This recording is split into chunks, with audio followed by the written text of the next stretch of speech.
Alright, so this is day 2 of our watercolor technique videos. And last week we did the layered first step. We did the wash, wet into wet, and hopefully you have something where you can see kind of the mixing the colors without you doing anything. And then the dry brush. And the dry brush is to show texture. It might be something in nature. It might be something like wood texture that could be not necessarily man-made, but yet it is kind of man-made. You could also use it for hair or fur. But anyway, these two are done. We're going to start with this one, and then we're going to do these last 3. The supplies we're going to need for today are everything that we used last week, which is our tray, our watercolors, our cloth that we'll be sharing with others at the table, water if I didn't already say that, and then your brush. The other thing that's new, though, that we are going to need today is we are going to be using rubbing alcohol in a little bit with a Q-tip, and we are going to be using salt on our last technique. So these brown bottles will have some salt in them. So let's go back to this layered. Now, I just picked the warm colors, and you can actually layer any color, but I'm going to go ahead and do cool colors over warm just because it's very dramatic, and I'm going to ask you to do the same. When you actually do your painting, you may choose to layer other colors besides warm and cool. But I'm going to do the 3 cool colors that I have here, which is going to be my violet, green, and blue. And I'm going to slide this over just a little bit so you can see what I'm talking about.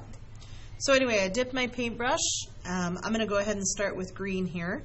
And again, remember, we're trying to keep the paint out of this metal part called the ferrule. And I have just enough water and paint in my brush to hopefully put a nice strip going just the opposite of the 3 that I did last week. So the other thing I want you to really work on is hold your brush down closer towards the bristles than you do on the back handle. And so this particular brush actually has a handle or a rubber gripper on it just to kind of help you hold it better, and it also should be about where you keep your hand. So, getting back to this, I'm going to do my green stripe across.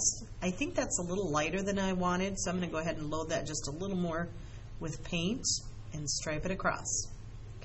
The goal on this is not to go so thick with the paint that we can't see the colors underneath, so I'm going to leave that as is.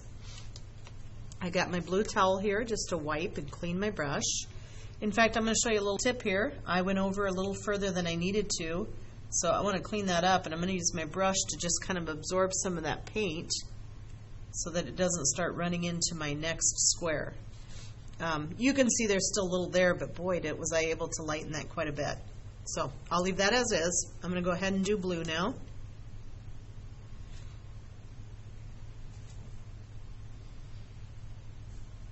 Again, a little heavier.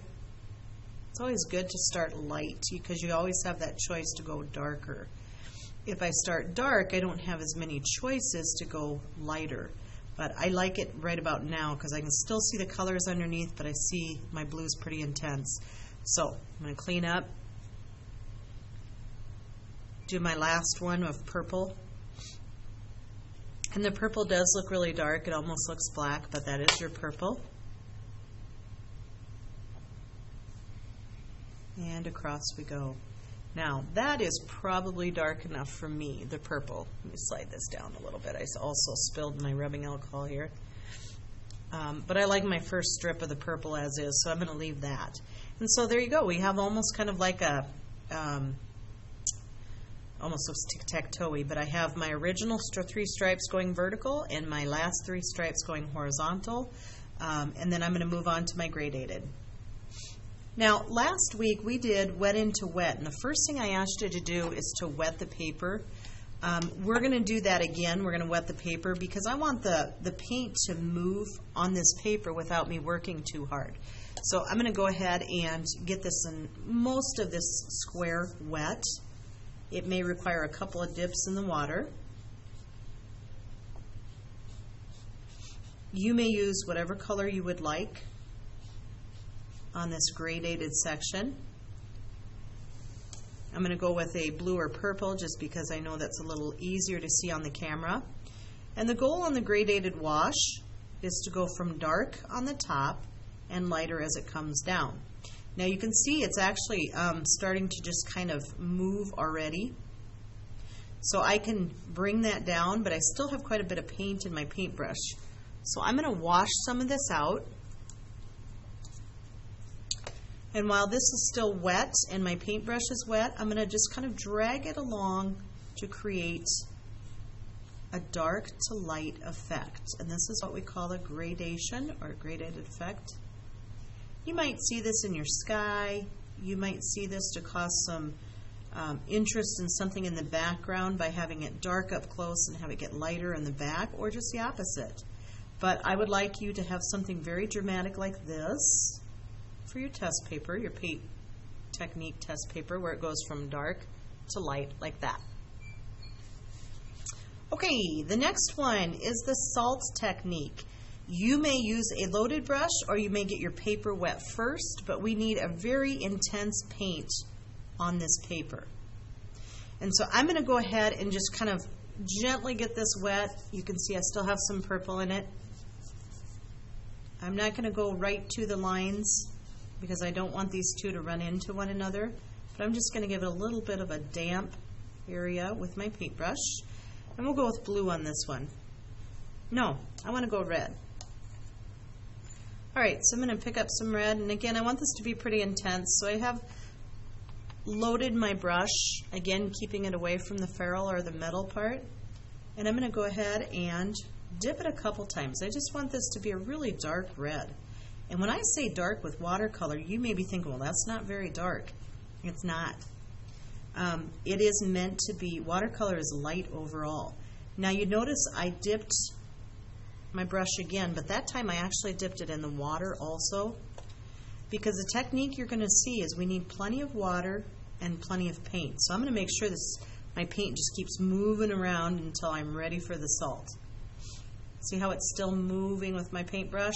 That's a good thing. Alright, so then I'm going to pour just a little bit of salt in my hand. I'm going to take and pinch it and just sprinkle it on. What's happening is the salt is absorbing some of the pigment, the water, which has pigment in it, and the pigment is your paint. So if I zoom in, you can see a speckled look here, and that's exactly what I want. But I do have to let this sit. If I try and do anything with it right now, I'm going to ruin this really cool effect that I could use in outer space, or if I had like a painted wall that I wanted kind of a textured look. This is it. This is pretty cool. So I'm going to leave it as is, let it dry, and then worry about it tomorrow. Alright, so moving on to the last one, the rubbing alcohol. With the rubbing alcohol, we're going to start the same way as this, where we have plenty of water and we have plenty of paint. I have to move some stuff over here. So I'm going to go ahead and do what I've been doing by cleaning off my brush.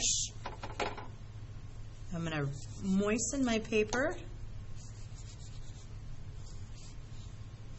And we will go with, let's try an orange this time. I don't have any orange on here. So I'm going to go ahead and load my brush with some orange. Again, plenty of water, plenty of pigment. Sometimes you even have to get your brush wet before you stick it in the paint, just to kind of load it with paint. You always notice I go in one direction for the most part. Every once in a while I might kind of neaten up an edge. But I generally try and keep my painting approach in one direction like this, instead of going all over. So a little more paint, just to really intensify this. If you remember, I spilled my rubbing alcohol earlier, and that's just fine. I don't need a lot of rubbing alcohol for this. In fact, what I have in my Q-tip is probably enough. And so what I'm going to do, wow, that really affected, is I'm just going to put dots on this. And if I push really hard, I'm going to have a really white dot. If I just barely push, I'm going to see a little bit of orange. It's going to be kind of transparent. And this would be really cool if you wanted to show snowflakes, if you wanted to have outer space where you see stars. I'm trying to think of, again, you could maybe use it on some walls. If you wanted an alien with dots, maybe kind of a fun technique to do this. but it has a really cool effect. And what it's doing is it's dispersing all of the water and pigment, the rubbing alcohol is. So there you go. I have a spotted technique from the rubbing alcohol. So this is what we're finishing up today. We are going to let these dry, and then you are going to be turning these in for a grade.